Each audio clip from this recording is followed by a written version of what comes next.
j'ai choisi de faire le tourisme au Cameroun. Tout d'abord, vous présenter le drapeau camerounais, qui est le vert rouge. Le vert représente la forêt. Le rouge représente le sang versé lors de la décolonisation du Cameroun. Et le jaune, la savane. À l'époque, le Cameroun était divisé. Et il y avait 2 étoiles. Donc, en 1975, le Cameroun est devenu un Cameroun uni et d'où l'étoile. Ça, c'est le drapeau. On ne peut pas parler du Cameroun sans parler de l'emblème national. Ça, c'est l'esprit de tous les Camerounais. Vous avez suivi. Ça, c'était lors d'une soutenance de thèse en France. Un Camerounais qui soutenait sa thèse devant le jury et devant l'Assemblée qui est venue écouter ou qui est venue assister à cette soutenance. Donc, on dit que nul n'est prophète chez soi. Ce n'est pas un vain mot, c'est même un euphémisme que je dis ça. Regardez comment est-ce que Samuel Eto'o est labellisé. Je dis bien, j'utilise bien le mot, est labellisé au-delà, loin des frontières du Cameroun. J'ai toujours dit, et je le répète, et je le dirai toujours, Samuel Eto'o est une marque déposée. Je dis bien une marque déposée. Si on était dans un pays sérieux, si on avait des dirigeants qui aimaient le Cameroun seulement un peu comme ça, c'est que les gars devaient utiliser l'image et l'aura de Samuel Eto'o pour vendre le Cameroun à un niveau qu'on n'imagine même pas. Pas seulement dans le domaine du sport, parce que le sport, c'est un domaine qui est transversal, qui traverse toutes les autres sphères de la société, politique, culture, économie. Si on est dans un pays sérieux, avec des dirigeants qui aiment les Camerounais et qui aiment le Cameroun, ce que Samuel Eto'o est un monument vivant. Il est déjà un monument vivant, mais c'est que les gars devaient l'utiliser à la hauteur de cette marque-là. Je ne sais pas si les Camerounais s'en rendent compte, mais je vous assure, les gars, il faut voyager pour comprendre le phénomène Samuel Eto'o. Pour ceux qui sont nés au Cameroun, ou qui sont nés à Yaoundé, ou Douala, Bafoussam, ont grandi, ils n'ont jamais voyagé. Quand je parle de voyager, c'est de sortir du Cameroun, ce n'est pas de rester au Cameroun. Allez seulement dans les pays sous-régionaux, là, que ce soit au Gabon, au Congo, machin, encore plus en Europe ou en Amérique, ou même en Asie.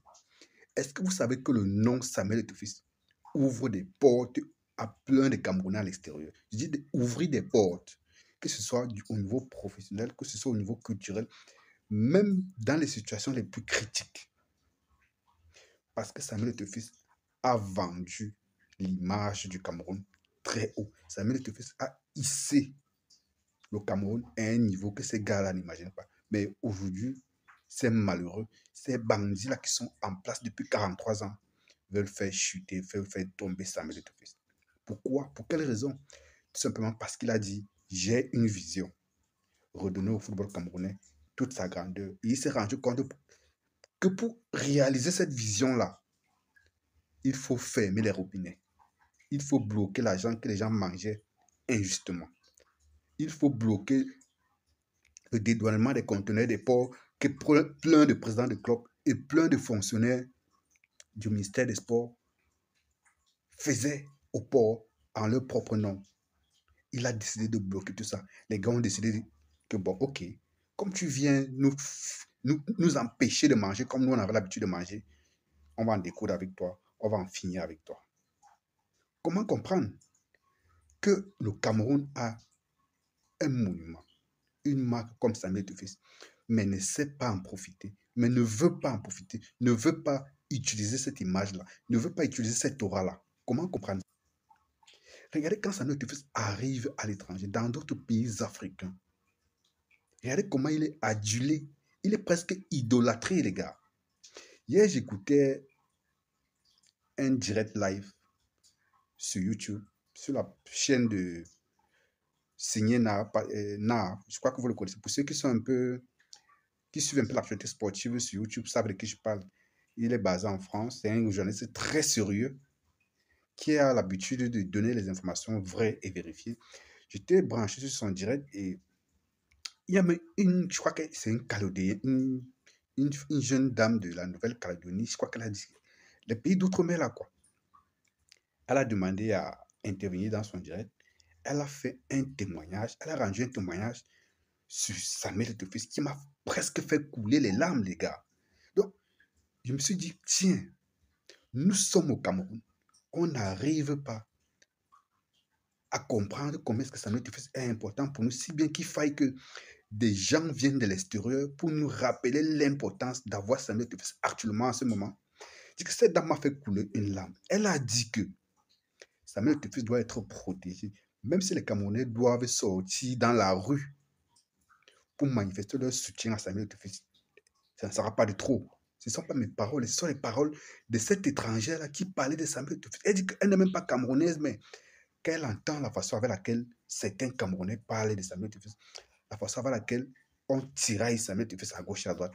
Elle a peur, elle a mal, elle souffre dans sa chair. Quel conseil aux Camerounais de défendre Samuel Eto'o actuellement parce qu'il se ferait peut-être trop tard demain? Que c'est aujourd'hui qu'il faut défendre Samuel Eto'o. Regardez comment est-ce que les gars sont sortis en France pour défendre Zinedine Zidane quand le président de la Fédération française de football a osé parler de Zinedine Zidane d'une certaine façon. Même au plus haut niveau de l'État, on a fait comprendre à ce président de la Fédération-là que Zidane est intouchable. Il dit, il n'y a pas que les sportifs qui sont sortis dire à ce président-là que Zidane était intouchable. Il dit que même au niveau politique, on avait protégé Zinedine Zidane.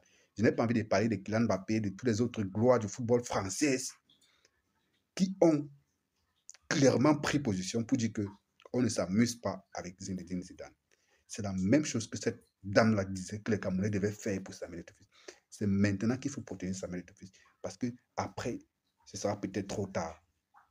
Parce qu'après, ce sera peut-être trop tard. Donc les amis, Samuel Eto'o est une bénédiction pour le Cameroun.